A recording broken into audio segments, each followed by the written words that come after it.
The following thoughts on Happy Hour do not represent Cox Media Group or its sponsoring. Anything you hear may and will be used against you. Thank you. Voted as best local podcast in Tampa Bay by the Creative Loafing. You're listening to Happy Hour. Are you feeling classy today? Sit down, pour a glass of wine, and listen to Happy Hour. You're tuned in to Happy Hour, an hour where Happy rants about something. Sit back and listen in. Happy Hour is on now. Happy Hour is on now.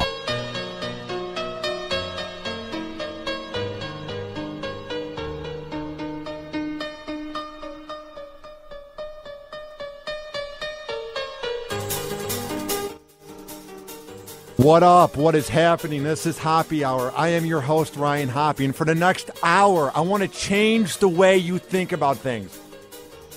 For the next hour, my goal in life is I want you to listen to the podcast and think about something in an original way. But then after my rant, you go, wow, Hoppe was right the whole time. I was wrong when I was thinking about it that way. But first, tweet at me at Ryan Hoppe Radio. And if you're listening live via Spreaker, you can chat me. I will get the messages in real time. But first, like always, let's let that beat drop.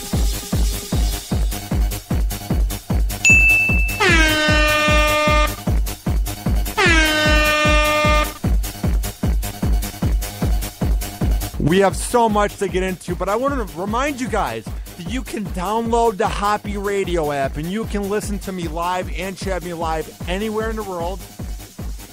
And you can listen to all 29 of my interviews and all my rants on demand anywhere. Go to Google Play, it's not hard, or go to the iOS shop.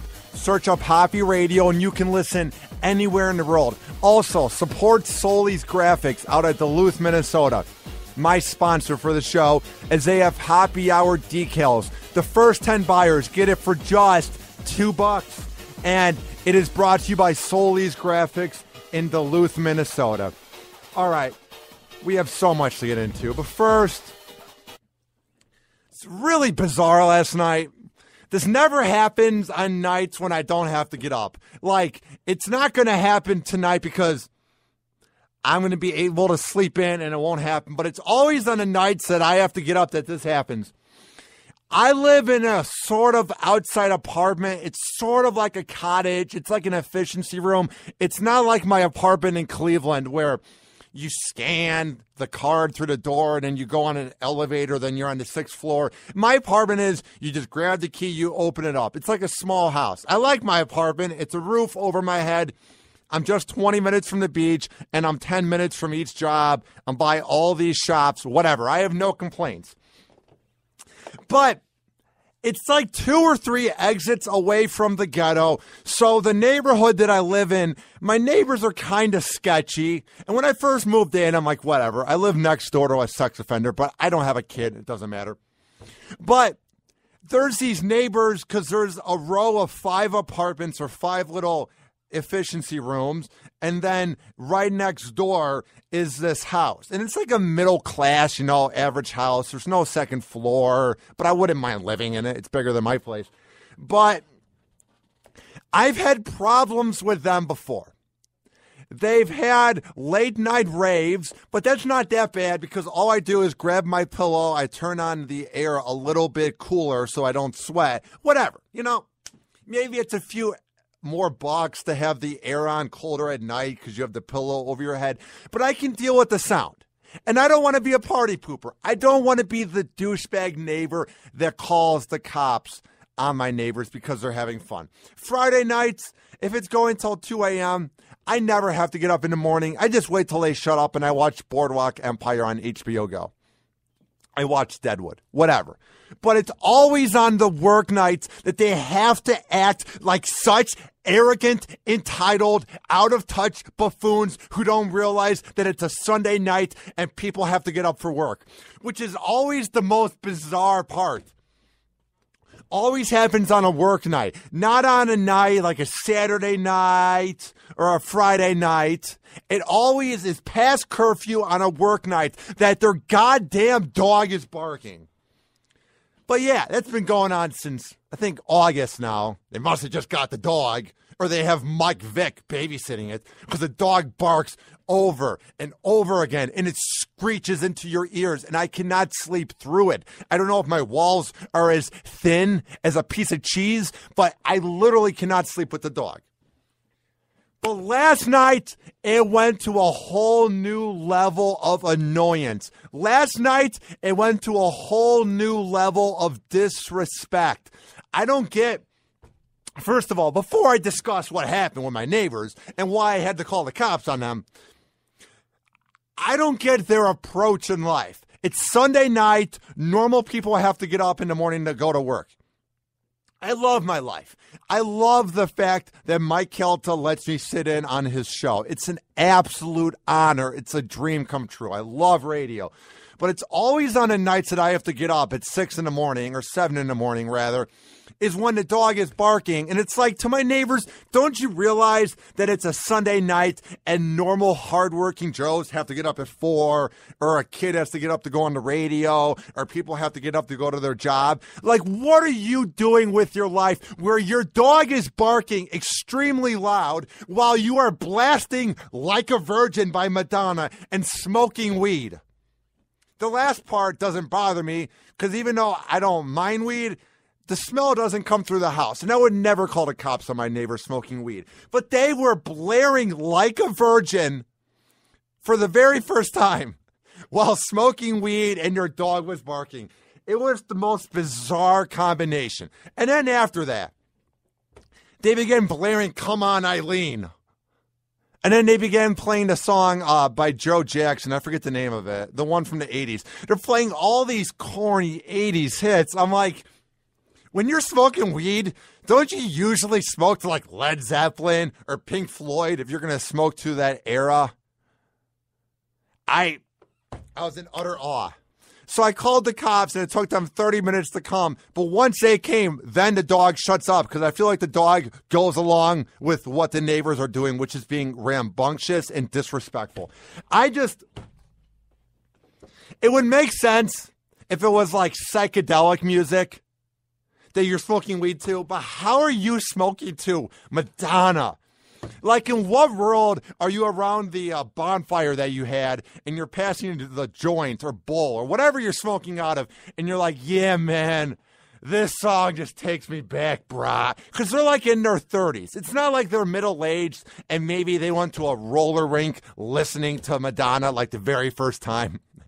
I have fun saying that. It's just so bizarre to me that these guys in their 30s are smoking weed. They are smoking a drug to Madonna. It's very bizarre. And not that it would change anything, not that it would matter whatsoever, but they're not gay because they have girls over all the time, and I've heard things too. I'm just saying, Madonna tends to sometimes attract to the gay crowd, and these guys are not gay whatsoever. I don't know them. I just got the vibe, which makes it even more bizarre. Really, on a Sunday night, you're going to have your dog barking. You're going to smoke weed, which is fine. But don't you realize that the cops are going to get called? I hate being the neighbor that calls on them, but it's just like, it's going on midnight. It's past the curfew for a weekend night. This is a Sunday night, and I don't get why I'm the only neighbor that calls the cops on them. No one else does. I guess everybody wants to hear a dog barking while they hear an awful Madonna song in the middle of the night. Maybe it helps them relax. I meditate or go on porn. I guess people listen to Madonna while smoking weed. Absolutely ridiculous. My God, it pisses me off. Because then you have to call the non-emergency line, and you sound like such a tool. Yeah, my neighbor's dog is barking, they're blaring music. Like, you sound like the no-fun police bothering the St. Petersburg Police Department, especially with all the chaos that happens on the south side of St. Pete and all the madness that happens, all the DUIs that happen in the city. I'm the one calling because they're playing Madonna for the very first time. And if there's any way in hell, by no means am I a public figure. I'm a Z-list person. I get noticed sometimes in public. People recognize my voice, my pizza delivery job, or at Bone events, mostly when I get recognized. It's not like Cleveland where I'm like, Jesus Christ, you know me? I'm at the library. But if there's any chance in hell that they are listening to Happy Hour, if there's any chance in hell, come on, dude. Like, I don't want to call the cops on you. I don't want to be the douchebag, but we need some type of sleep. It's not a normal thing. It's go to bed. Or at least blare some better music to smoke weed to. I don't know. Next on Happy Hour. I had to vent. I know you guys really can't relate because you don't live with me and I don't Periscope when that happens. And I haven't Periscoped outside of my house because my next door neighbor that now moved in is a light sleeper. And one time I was in the middle of Periscoping and I woke him up and it was like at 9 p.m. on a Saturday. So now I never Periscope outside. But I had to vent about it. It's so disrespectful. But up next, I was debating if I wanted to get into this or not, but I do want to get into it. It's everything going on with Johnny Manziel.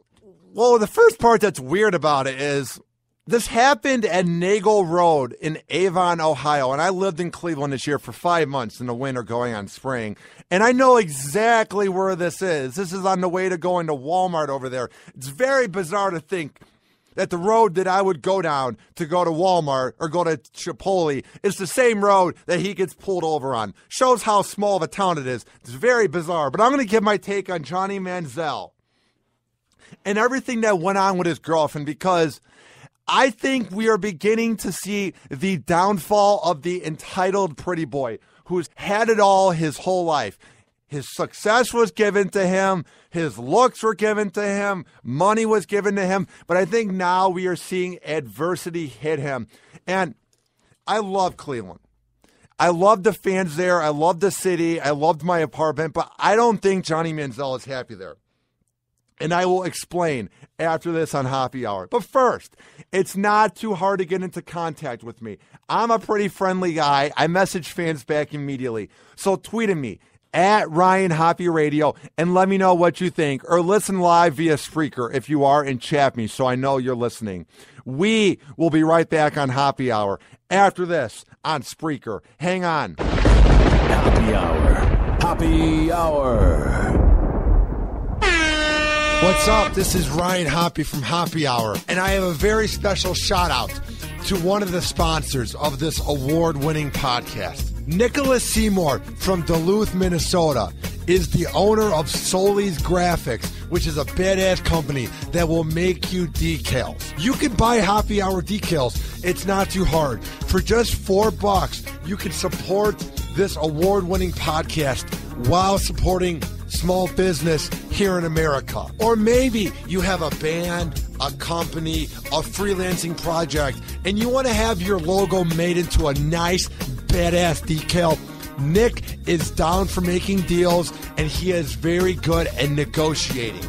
If you want to get into contact with Nick, it's not hard. Trust me. He will answer your call real quick, and he is one of the nicest guys I know. His number is 330-419-0691. That is 330-419-0691. Or you can send him an email, solisdesign@gmail.com. That is solisdesign@gmail.com. And to check out Happy Hour decals for just $4, go to tinyurl.com/Happy Hour decal. That is tinyurl.com/Happy Hour decal. And when you talk to my guy, Nick, just say that Ryan Hoppe sent you, and he will give you a badass deal. Trust my word, pimps. Nick Seymour of Solis Graphics is the best around.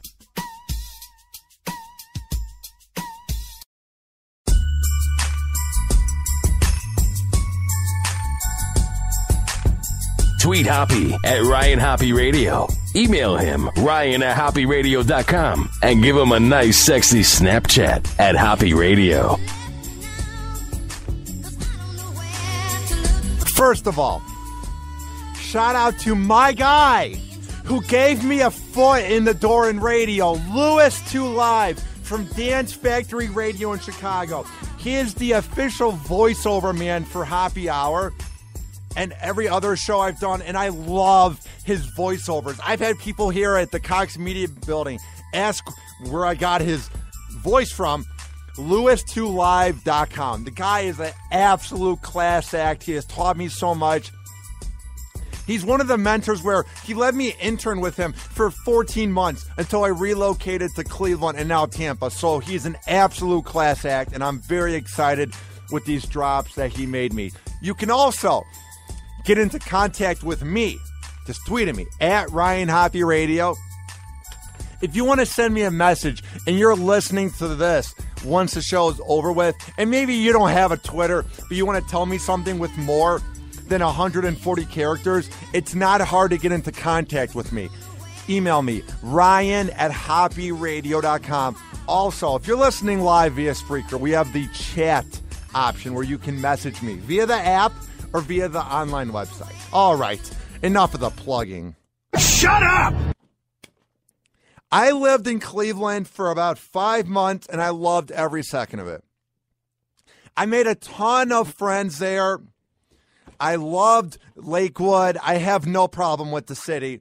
But I truly believe that Johnny Manziel is trying to find a way to get the hell out of this city. I will say this about Cleveland, and I'm not insulting it. And I've talked to my friends in Cleveland, people that I'm friends with in media out there, and they agree with me that there's a certain vibe to the city. The sun doesn't come out a lot. It's cold. But that's what you say about all of the Midwest, besides Chicago. For some reason, Chicago is blessed with the sun coming out during the winter. It's very bizarre how that's the only city that has it. Not Milwaukee, not Detroit, not any of the cities in Ohio. But Chicago does. Not even Indianapolis. But my point is, Cleveland doesn't win in sport teams. It's cold. It's kind of a small city. But what I liked about it was it gave me traction. And people are humble there. But I think the problem with Johnny Manziel is I don't think he really enjoys playing in the cold. I don't think he's happy that he's been drafted by the Browns. And I don't think he likes that he's been drafted by a team that basically sucks. I don't know what it is about Cleveland sports in general and the Browns, but they almost beat Peyton Manning, and they couldn't get it done. I mean, every year they have these games in the beginning of the season where they're so close. I mean, they were above 500 last year, and they just never can get it done. It's so bizarre. And, like, what's weird is you have the Bengals, who, I promise you, will do diddly squat in the playoffs because of Andy Dalton. But what I'm saying is, down on the bottom part of Ohio, they're 6-0, and then you have the Cleveland Browns. It's a very bizarre organization because, to me, if Johnny Manziel was a winner or if he was likable, he would be able to take this team on his shoulder and he would embrace adversity like LeBron James did and the Cleveland Indians of the 90s did. I just don't get, like, guys like him that have to act up. It's like, dude, listen. Anybody who's an average athlete would die to play for the Cleveland Browns, would die to be in a city like that with 3 sport teams in a major market. They would die to have a job. And it really seems like he's not happy there whatsoever. And to me, if Johnny Manziel can't deal with the pressure in Cleveland, where the media is nice to all their players, the media there basically just goes with the flow. I watch the news a lot there. They're not intense like Chicago.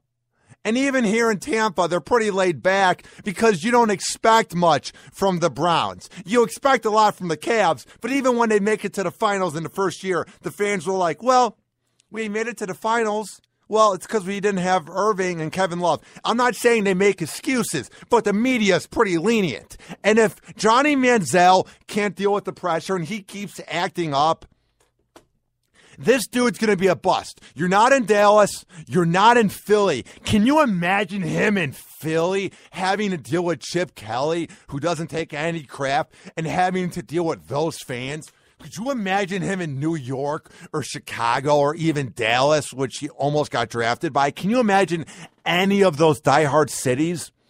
Imagine him on the Dolphins. He'd be partying all the time at South Beach, getting drunk. I mean, this dude, to me, it's really showing a lack of talent that he's not putting a team on his back whatsoever. I get he's not playing a lot. I'm just saying, if you were good enough and you were focused, you wouldn't have to go to rehab, dude. You wouldn't be having these incidents in Avon, Ohio. I find it bizarre when these guys, maybe they don't have the talent, so nothing's possible when it comes to him being a winner. But you're going into a city that hasn't won a championship in 50 years. You're going into a franchise that has never been good. So what I'm saying is, wouldn't you want to use this opportunity to be the best you can be, dude, and not be acting up in Avon, Ohio with your girlfriend? Having parties in January with Josh Gordon, who was already in trouble. I'm not sitting here and pretending I'm a huge Cleveland sports fan. My mom's from a suburb of Lyndhurst. I'm just saying, I lived there for 5 months. I can kind of feel the vibe of the city. It's like, to me, what I got out of Cleveland is they expect the absolute worst. But if you're even mediocre or you're good, they're happy with that. So, dude, you have nothing to lose when it comes to playing on the Browns. You might not have the best weapons around you whatsoever. But, dude, like, you have it made. If you can't make it in Cleveland, Ohio, you're never going to make it, dude. You have no pressure there. And it's basically, it should be a win situation for you because you can just prove people wrong and do the best you can. But if you can't do it in Cleveland, in the factory of sadness, if you keep the sadness going, then you're a bust, dude. I'm just saying. And it leads me to this article, which I'm going to be reading from the dailymail.com. And here's what his girlfriend said. He freaked out on me. Johnny Manziel's girlfriend is crying in dash cam video of them being talked to by cops during fight. Now, what happened in here isn't good. If this was any average Joe, we wouldn't care. Or even a backup player. Like if this was the backup punter for the Browns, or some relief pitcher for the Indians, we wouldn't care. Or the electrifying Johnny Manziel, the very controversial Manziel, we're jumping on it. What he did isn't good whatsoever. It's bad PR for him. He literally is showing that when he went to rehab, that was just a PR move to shut up the media. It's just like, it seems like he's never going to change if you're having this happen. I get that couples get into fights. I get that when you're young and the fame gets to your head. I get that it's something we'll never be able to experience. But I just kind of get the feeling in my heart that he's had everything given to him in life. He was born to a rich family. He was great at football for what it was. He was decent in college. But I mean, he never was the best. He did a lot of scrambling. I'm not sitting here and saying I'm a sports analyst, but you could tell that he would have to improve his game a lot. And it just seems like adversity and not living in the most flashy of cities is really getting to him. It says here, Manziel and Colleen Crowley were talked to by Avon, Ohio police last week after a witness reported seeing a person trying to jump from a car. A white Nissan was pulled over on Highway 90 after the report, which I find bizarre that he's driving a white Nissan.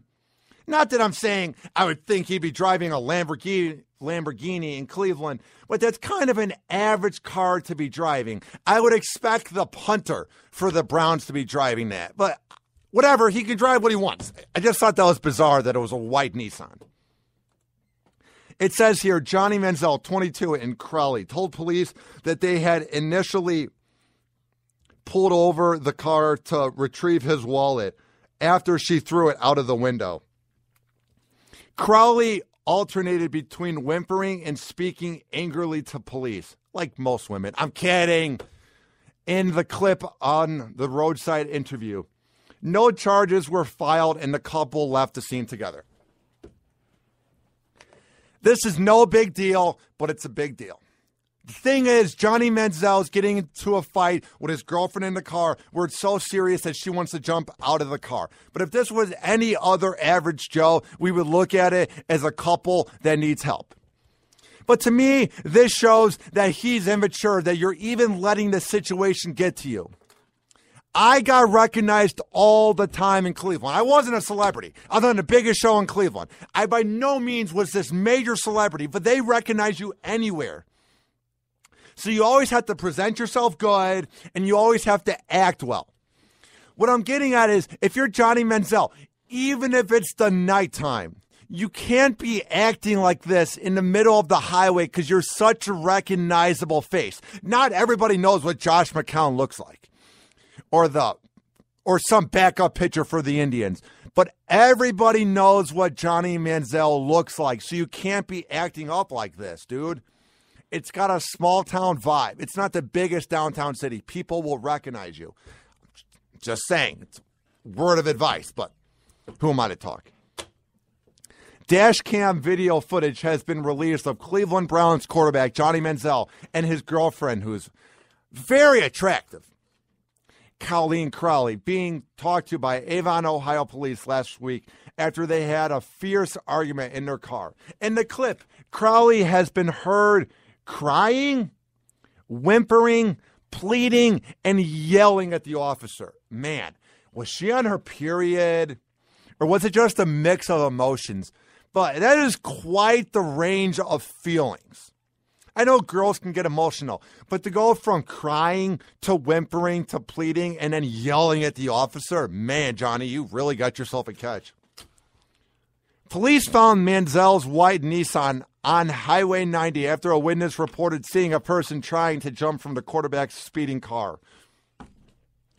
I don't know if he dropped the C word or if he announced that he had a threesome last night and he cheated on his girl. But for her to want to jump out of the car, you must have done something, dude. But you must have done something on the side that we are not aware of. If she is willing to jump out of the car in the middle of the highway. And this is near Avon, Ohio, which really isn't the middle of nowhere, but you have to walk to exit. It's not like this is in a populated place, like in Lakewood, Ohio, or in Rocky River, or downtown Cleveland, where you can walk to some bar and use a phone. She was willing to jump out of the car on the highway. I just find it fascinating.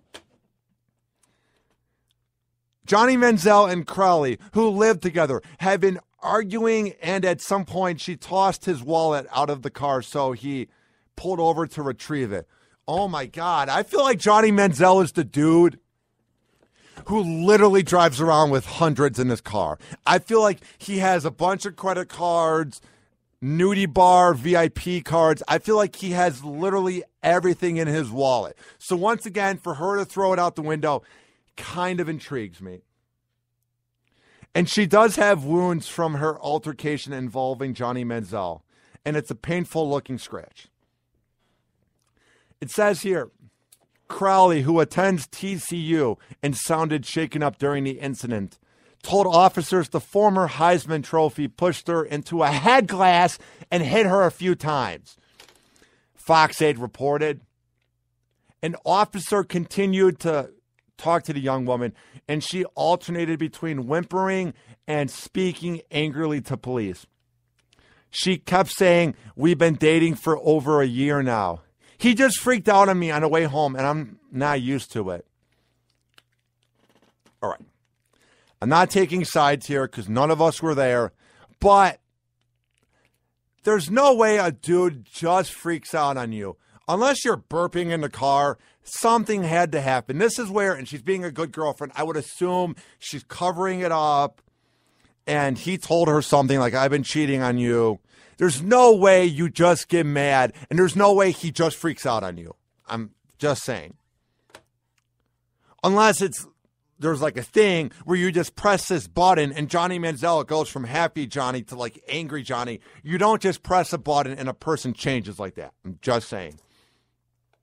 After the officer continued to talk to her, Crowley got even more upset. She said, "F that girl.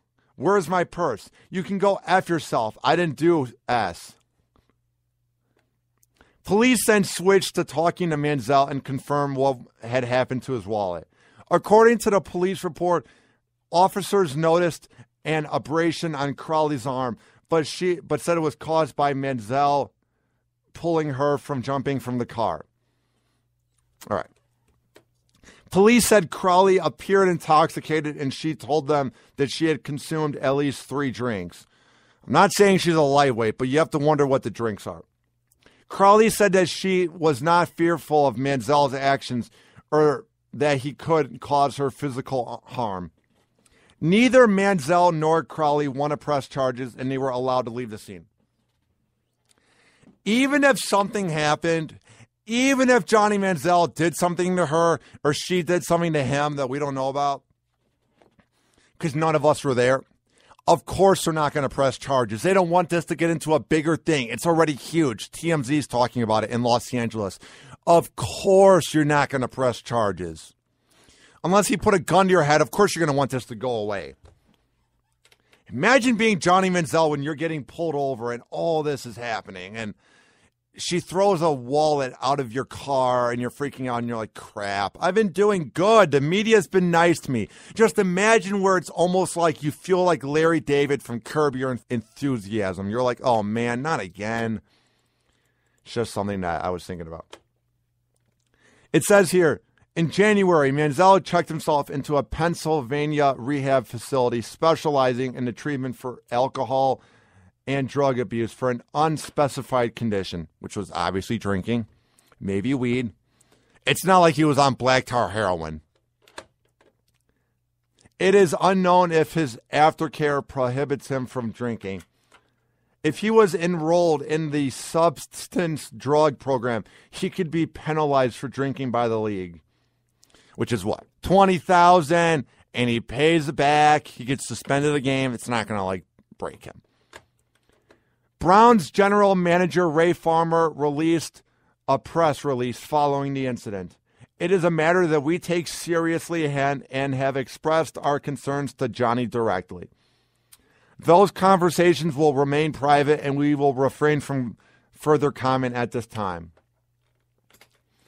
It's got to be one of those things where maybe Ray Farmer gets a call in the middle of the night, and he immediately goes, oh, crap, is it Johnny again? Crap, did we get a DUI? You have to wonder, what Ray Farmer is thinking when he gets a call in the middle of the night. Because you would have to assume they let him know ASAP. Or they go, did Josh Gordon get taken in again? You have to imagine it's sort of like getting the call when your grandpa dies in the middle of the night. I bet when Ray Farmer gets a call in the middle of the night, the first thing he thinks of is that a Cleveland Brown player got taken in. I bet he doesn't think, oh, my grandpa died. Oh, my aunt died. Oh, someone got into a car crash. I bet the first thing that Ray Farmer thinks of is, oh, God damn it, what do we do now? It says here,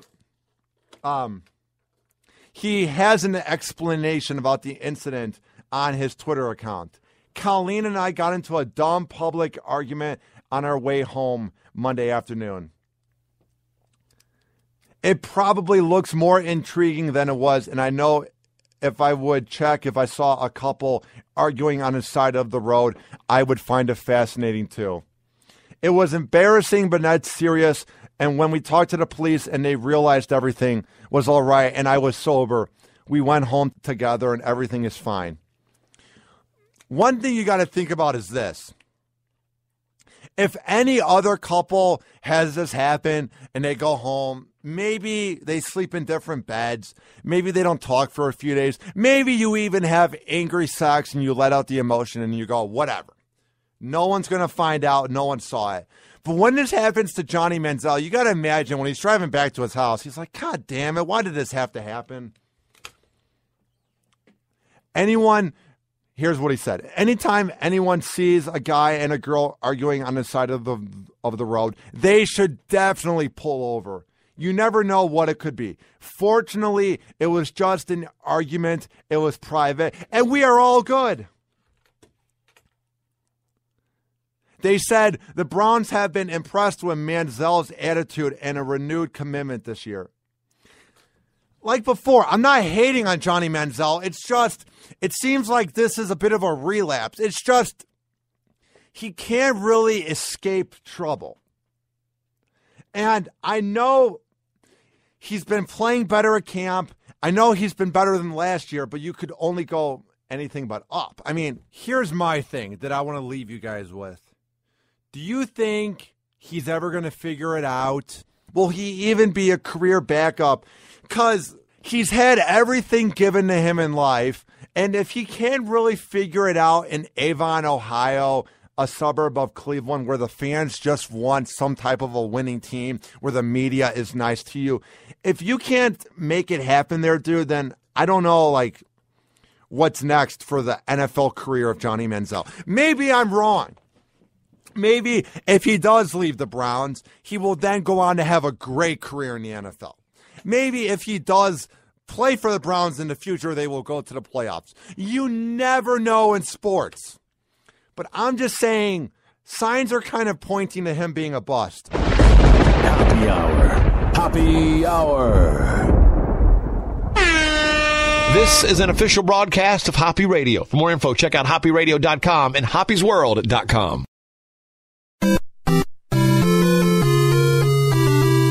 There's just $200 here, Nappy. Seriously? $8. There's just $200 here, Nappy. Seriously? $200? I can barely let the porn shoot for that much. Porn shoot? Yeah, we direct pornos. You teach him El Porno yet, Juby? Huh? Shut up! What is this word? El porno. It means wealth. It's how you use your body to make money. Isn't that right, Juby? Tell him. Tell him with your mouth. Shut up, Nappy. Where's Mappy? We left his ass back at the house.